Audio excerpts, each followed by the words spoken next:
तो hello student, welcome to educational site. आज बहुत लंबे समय बाद ये एक वीडियो रिकॉर्ड किया जा रहा है। थोड़े दिनों का गैप ले लिया गया था। ये वीडियो जो है क्लास 10th के लिए है, जो अभी फरवरी यानी कि 15 फरवरी से आप लोगों का जो एग्ज़ाम स्टार्ट होने जा रहा है उसके रिवीजन के लिए बनाया गया है। ठीक है, वैसे रिवीजन के तौर पर एसएसटी का जितना चैप्टर है हो सका उतना करवा दिए। ज्योग्राफी का कुछ चैप्टर जो है वो पेंडिंग रह गया है, उसको भी कोशिश है कि जल्दी ही हम उसको कर दिया जाए आप लोगों के लिए। जो आज की वीडियो में हम बात कर रहे हैं हिंदी की। अब हिंदी सोच रहे हैं हिंदी में क्या करना है। हिंदी और इंग्लिश हमारे दो लैंग्वेज के पेपर हैं और इसलिए हमें हिंदी और इंग्लिश पे बात करनी पड़ रही है कि नेक्स्ट वीडियो जो है इंग्लिश के पेपर की डिस्कशन के लिए करेंगे, क्योंकि हिंदी और इंग्लिश सब्जेक्ट का जो पेपर है वो ऐसे सब्जेक्ट का पेपर है जो कि आपके परसेंटेज, किसी भी बच्चे की परसेंटेज को इंक्रीज़ करने में सबसे हेल्पफुल रहता है। ठीक है, और इसे ज़्यादातर बच्चे क्या होते हैं लाइक लेते हैं कि यार इंग्लिश का ही तो पेपर, हिंदी का ही तो पेपर है, लैंग्वेज है, लिख लेंगे। लेकिन समटाइम क्या होता है कि इसमें हम अच्छे से अटेम्प्ट नहीं करने की वजह से हमारे जो परसेंटेज जहाँ 10-20% और ज़्यादा होने चाहिए थे वो कम रहता है, क्योंकि हम इसको क्या कर देते हैं, अंडर एस्टिमेट कर देते हैं, ईजी वे में लेके चले जाते हैं। लेकिन ये दोनों सब्जेक्ट एक ऐसा है कि अगर अभी भी किसी ने बिल्कुल भी हिंदी या इंग्लिश नहीं पढ़ा होगा, अगर वो अभी भी चाहे 10 से 15 दिन के अंदर इस सब्जेक्ट को टाइम दे दे, 1 से 2 घंटा 3 घंटा अगर डेली का दे दे और एक प्रैक्टिस सेट लगा ले, मतलब डेली एक प्रैक्टिस सेट लगा ले, तो आप 80 में से 70 तो आराम से या 60+ आराम से ला सकते हैं। ठीक है, क्योंकि आपके परसेंटेज को इंक्रीज करने में सबसे ज़्यादा हेल्पफुल रहेगा और हमें इस चीज़ को ज़्यादा मेहनत नहीं करना है। सिर्फ प्रैक्टिस, लिखने का जो प्रैक्टिस है कि हम लेटर कैसे लिखें, हम पैराग्राफ कैसे लिखें, विज्ञापन कैसे बनाएं, ईमेल राइटिंग कैसे करें, तो सिर्फ इन्हीं टॉपिक को अगर हम पिछले साल के 5-6 क्वेश्चन पेपर ही सॉल्व कर लेते हैं और उनकी अच्छे से प्रैक्टिस कर लेते हैं तो हमारा ये हो जाएगा। ठीक है, 80 नंबर का पेपर है और अगर हम इसी को डिस्कस करें तो हमारा इसमें 4 पार्ट में दिया गया है। जैसे फर्स्ट पार्ट जो होता है अपठित गद्यांश होता है, अंतिम पैसेज होता है, जैसे इंग्लिश में भी आता है, हिंदी में भी आता है अपठित गद्यांश यानी अंतिम पैसेज। लेकिन हिंदी में जो आपका ये अपठित गद्यांश वाला जो भाग है वो क्या है 10 नंबर का, तो इस पर तो किसी को फोकस नहीं करना है। लेकिन अगर आप जब क्वेश्चन पेपर को सॉल्व करेंगे और आपको थोड़ा सा हैबिट हो जाएगा कि हाँ अपठित गद्यांश के आंसर कैसे लिखने हैं, आंसर चेक करना है, टीचर से गाइडेंस लेना है, तो आप 10 में से 10 यहाँ पे नंबर ले सकते हैं। लेकिन ज़्यादातर क्या होता है नंबर कट जाते हैं क्योंकि हम एक सही आंसर के अप्रोच में नहीं आंसर लिख पाते। वहीं सेकंड पार्ट की बात करें जहाँ पे हमारी ग्रामर की बात आती है, और यहाँ पे बहुत अच्छा है कि 16 नंबर का ग्रामर है, लेकिन इसमें ऑप्शन दिया रहता है और इन्हीं टॉपिक से जैसे हमारे पदबंध है, रचना के आधार पे वाक्य रूपांतरण है, समास है, मुहावरे हैं, सिर्फ हम इन्हीं टॉपिक को अच्छे से मतलब प्रैक्टिस कर लें, अच्छे से ज़्यादा क्वेश्चन का प्रैक्टिस कर लें तो उन्हीं में से आ जाता है, ज़्यादा उतना नहीं। अब क्वेश्चन आंसर लिखने में बच्चे गड़बड़ी कर देते हैं। काव्य खंड है, जैसे भाव स्पष्ट करना आ जाता है, अर्थ बताइए, तो वहाँ पर बच्चे क्या कर देते हैं एज इट इज़ जो बुक का लैंग्वेज है रटा जो आंसर है वो लिख देते हैं। लेकिन इसको वर्णन करके सही तरीके से आंसर कैसे लिखा जाता है उसकी प्रैक्टिस कर लें तो आप लोग इसमें कर सकते हैं। सबसे ज़्यादा जो हमें फोकस करना होता है लिटरेचर वाले पोर्शन में वो है राइटिंग स्किल पे, क्योंकि ये जो पोर्शन होता है वो हमारे सबसे ज़्यादा वेटेज वाला पार्ट होता है। ठीक है, तो हम हिंदी के पेपर में या इंग्लिश के पेपर में हम सभी बच्चों को यही बोलेंगे क्या ग्रामर और राइटिंग स्किल का अभी से भी डेली राइटिंग स्किल का दोनों सब्जेक्ट का एक जैसे डेली दोनों सब्जेक्ट का एक एप्लीकेशन लिख लिया, एक पैराग्राफ लिख लिया, ग्रामर के क्वेश्चन सॉल्व कर लें। डेली वे में 2 क्वेश्चन सॉल्व करते थे तो बहुत सारे क्वेश्चन आप क्या कर लेंगे, टच कर लेंगे और उसी से मिलता जुलता जो टॉपिक है आप लोगों के एग्ज़ाम में देखने को मिल जाएगा। फिर आपको ज़्यादा किसी भी अच्छा मैंने तो इसकी प्रैक्टिस की थी।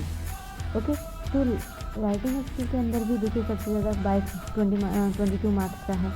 और इनके को क्या होते हैं, फिक्स आंसर्स नहीं होते हैं कि एग्जैक्ट यही आंसर होंगे, लेकिन आप जो भी पैराग्राफ लिख रहे हैं, आप जो भी एप्लीकेशन लेटर राइटिंग पत्र लेखन कर रहे हैं, उसका अर्थ सही निकलना चाहिए, उसका मान्य होना चाहिए, तभी आपको मार्क्स यहाँ पर मिलेंगे। और ये जो पोर्शन होता है, ये सिर्फ और सिर्फ आपके प्रैक्टिस के ऊपर ही डिपेंड करता है कि आप कितना किस टॉपिक के बारे में पढ़कर लिख सकते हैं। तो वही बोलेंगे कि अभी से भी आप लोग डेली एक एप्लीकेशन और एक पैराग्राफ दोनों लैंग्वेज का, हिंदी और इंग्लिश दोनों का कीजिए। और साथ में जैसे ईमेल राइटिंग हो गया, इसमें ईमेल राइटिंग आता है, सूचना नोटिस राइटिंग आता है। सब एक एक करके, जैसे आज हमने एप्लीकेशन कर लिया, कल हम ईमेल राइटिंग कर लेंगे, फिर अगले दिन विज्ञापन कर लेंगे, फिर लेटर कर लेंगे, फिर एप्लीकेशन, फिर ईमेल राइटिंग। इस तरीके से आप क्या कीजिए, इनका प्रैक्टिस कर लीजिए। तो ये तो हमारा ग्रामर पोर्शन में भी, हिंदी के ग्रामर पोर्शन में भी आपको पदबंध रचना के आधार पर वाक्य रूपांतरण, समास और मुहावरे, इन्हीं के ऊपर करना है। मुहावरे में भी या समास में भी विग्रह करने वाला आता है, जैसे ऋषि और मुनि विग्रह करके लिखना होता है, तो उस चीज़ों पे आता है। तो ये वाला पोर्शन तो आप लोगों को डेली प्रैक्टिस करेंगे तो हो जाएगा, ठीक है। और अपठित गद्यांश का तो है नहीं, बस हाँ आप प्रैक्टिस कर लेंगे तो जो अपठित गद्यांश से 10 में से बचे 6, 5, 4 ठीक होते हैं, वो आपके प्रैक्टिस के ऊपर 8 और 9 भी ठीक हो सकते हैं, 10 भी ठीक हो सकते हैं, क्योंकि ऑप्शन होता है उसमें गलत होने के कोई चांसेस नहीं होता है, ठीक है। अब हम बात करते हैं क्वेश्चन आंसर की, कि अगर हम देखें जो वर्णनात्मक प्रश्न की बात दिया गया है या क्वेश्चन आंसर पाठ है पुस्तक के पर संचयन, चाहे हिंदी ए वाले का है, कृतिका, सिटीज, तो उनमें भी काव्यखंड, गद्यखंड और एक जो बुक होती है हमारी सप्लीमेंट्री बुक जिसमें स्टोरी बुक होती है। तो ये हिंदी बी वाले में जो हमारी संचयन की बुक है, उसमें से देखिए एक क्वेश्चन आ रहा है, 2 क्वेश्चन आते हैं, उनमें से किसी 2 प्रश्नों का उत्तर देना होता है, ठीक है। आपके इस बुक में टोटल 3 चैप्टर हैं, और टोटल 3 चैप्टर में से तीनों चैप्टर में से एक क्वेश्चन आएगा, और उसमें से किसी 2 का आंसर देना, और तीनों चैप्टर में से एक क्वेश्चन आएगा। इस मीन्स कि आप किसी 2 चैप्टर के स्टोरी के ऊपर भी कमांड बना लेते हैं, 2 चैप्टर का भी अच्छे से स्टोरी आपके दिमाग में रहता है, और कोई भी क्वेश्चन आता है आप उसको अटैम्प्ट कर सकते हैं, तो आपकी ये नंबर कटने के चांसेस क्या हो जाते हैं, कम हो जाता है, ठीक है। वही बात अगर हम करें स्पर्श बुक की या सिटीज बुक की, जैसे कृतिका में भी ऐसा ही है, कृतिका में भी 3 ही चैप्टर हैं, उसमें भी हिंदी ए वाले में उसमें भी ऐसा ही है कि 3 चैप्टर हैं, तीनों चैप्टर में से एक क्वेश्चन आएगा, तो हम किसी 2 चैप्टर पे 2 क्वेश्चन का आंसर लिखेंगे, किसी 2 चैप्टर पे अच्छे से कमांड, क्योंकि इन बुक से जो क्वेश्चन आते हैं वो थोड़ा सा वैल्यू बेस्ड क्वेश्चन आते हैं, आपकी लाइफ से रिलेटेड क्वेश्चन आते हैं, उसको थोड़ा सा एक्सप्लेन करके लिखना होता है, क्योंकि एक क्वेश्चन जो होता है वो 6 मार्क्स का होता है, ठीक है। वहीं अगर हम बात करें स्पर्श बुक की या सिटीज, हिंदी ए का सिटीज बुक है और हिंदी बी का क्या है, स्पर्श बुक है, तो उसमें भी क्या है क्वेश्चन आंसर जो आ रहा है काव्यखंड और गद्यखंड दोनों से आता है, और 10 नंबर का यहाँ पे वो भी आता है, पठित गद्यांश होता है, एक काव्यखंड से होता है और एक गद्यखंड से होता है, उसके बाद आपके क्वेश्चन आंसर होता है।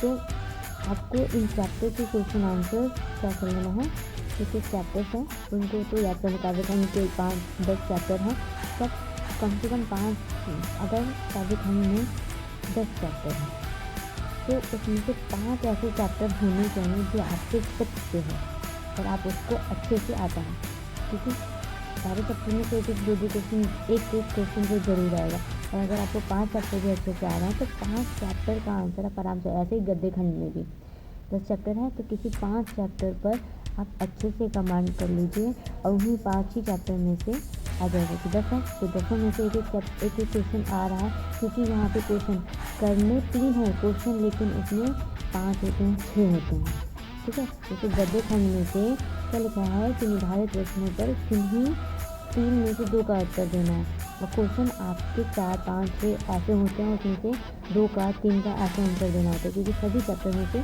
क्वेश्चन आते हैं। तो आप कम चैप्टर के ऊपर भी कमांड करके यहाँ पर क्या कर सकते हैं, अच्छा नंबर ले सकते हैं। तो हम एक क्वेश्चन पेपर भी उठा लेते हैं, अभी प्रीवियस ईयर का कोई क्वेश्चन पेपर उठा लेते हैं, इससे भी हमें थोड़ा सा एग्जाम्पल मिल जाएगा।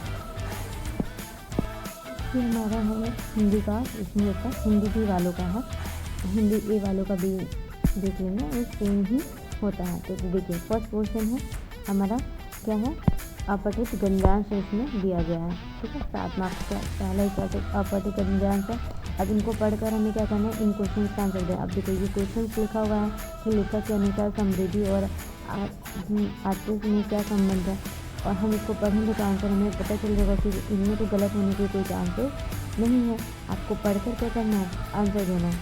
तो जो भी आप टिक करेंगे तो या तो वो सही होगा या तो गलत होगा। तो प्रैक्टिस करने से आपको पता चलेगा किस टाइप का पैराग्राफ एग्ज़ाम में पूछा जा रहा है, ठीक है।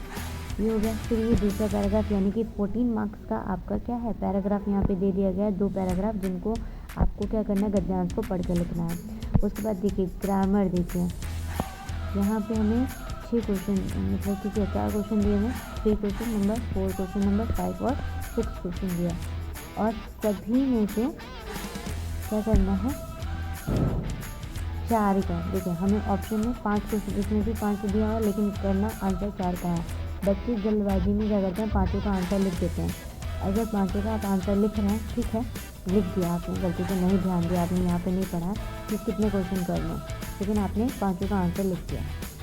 अगर आपने 5 का आंसर लिखा है और स्टार्टिंग के 4 के आंसर में से कोई भी अगर गलत और 5वां सही है, तो आपको 5वें क्वेश्चन का आंसर का मार्क्स नहीं मिलेगा। वो स्टार्टिंग में जो उनको टीचर को क्वेश्चन मिला है वो गलत या सही है, उसी के आधार पर आपकी क्या होगी, मार्किंग होगी। तो इस चीज़ का ध्यान रखें, टाइम वेस्ट ना करें, कि कितने क्वेश्चन का आंसर देना है उतना ही क्वेश्चन करें, ठीक है। तो कितना सिंपल है, क्योंकि किन्हीं 4 प्रश्नों का हमें क्या करना है, उत्तर देना है, और इसमें पदबंध के ऊपर आया है यहाँ पर, ठीक है। ये रचना के आधार पर, क्योंकि एरिया फिक्स है कि रचना के आधार पर क्वेश्चन आएगा ही आएगा। इसके रचना के आधार पर आपको क्या करना है, सरल वाक्य को संयुक्त वाक्य में, संयुक्त वाक्य को सरल वाक्य में बनाना है, ठीक है।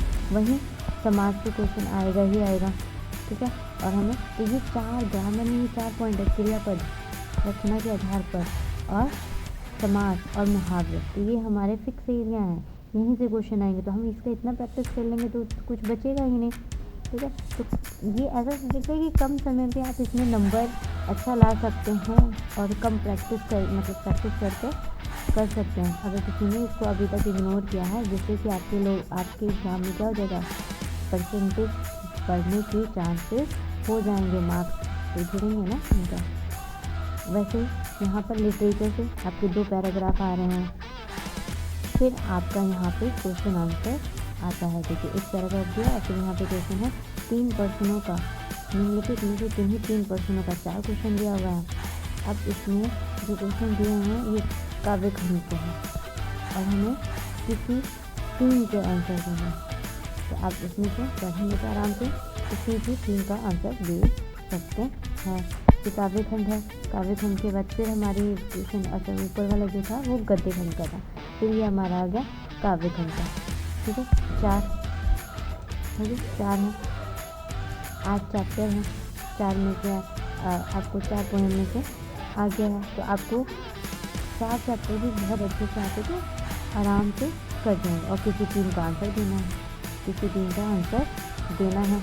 वैसे सुनचिन की बुक देखिए 3, ऐसे ही कृतिका की बुक में से 3 चैप्टर हैं, तीनों में से एक क्वेश्चन आ गया है, करना हमें किसी 2 पे है, आएगा तीनों चैप्टर में से, लेकिन करना किसी तो हम क्यों ना किसी 2 ही चैप्टर को बहुत अच्छे से कर लें, और यहाँ से 6 नंबर हम गेन कर लें।